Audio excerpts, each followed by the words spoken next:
Le monachisme est en effet une composante essentielle, non seulement de l'histoire de la chrétienté, mais aussi de la vie chrétienne tout court, et ce, dès les 2e, 3e siècles de notre ère.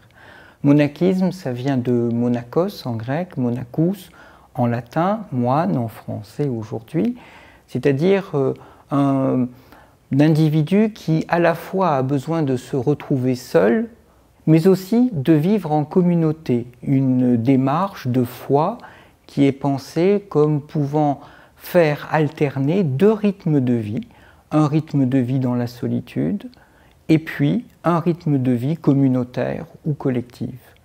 Cette vie monastique est illustrée très tôt par des figures un petit peu de héros de la foi chrétienne, des anachorètes, c'est-à-dire des personnages qui volontairement vont, eux, faire le choix de la retraite dans la solitude, de manière à pouvoir à la fois combattre les forces extérieures, mais en même temps aussi se vaincre eux-mêmes dans leur intériorité.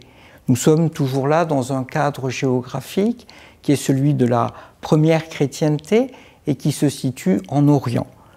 Celui des pères du désert, tels qu'on va les appeler ensuite. Exemple, Pacôme, dit Pacôme le Grand, Basile le Grand, qui lui a encouragé le regroupement de ces communautés entre elles. On a alors parlé de vie cénobitique.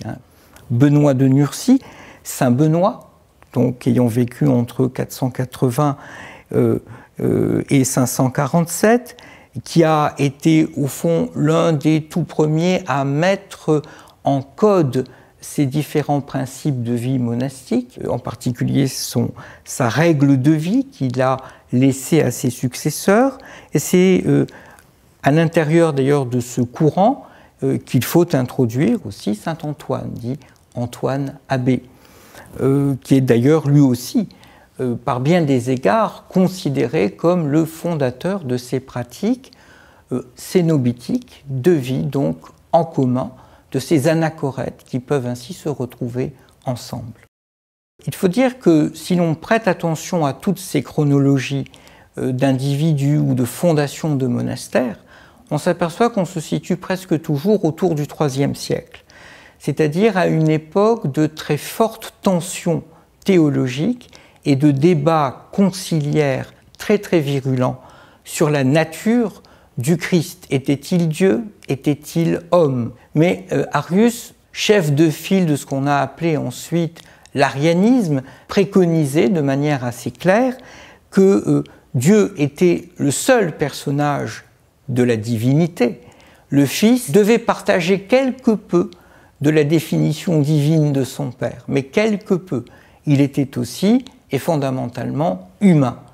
Or, au concile de Nicée, Constantin, l'empereur, et les patriarches de ces églises d'Orient va condamner la position arienne.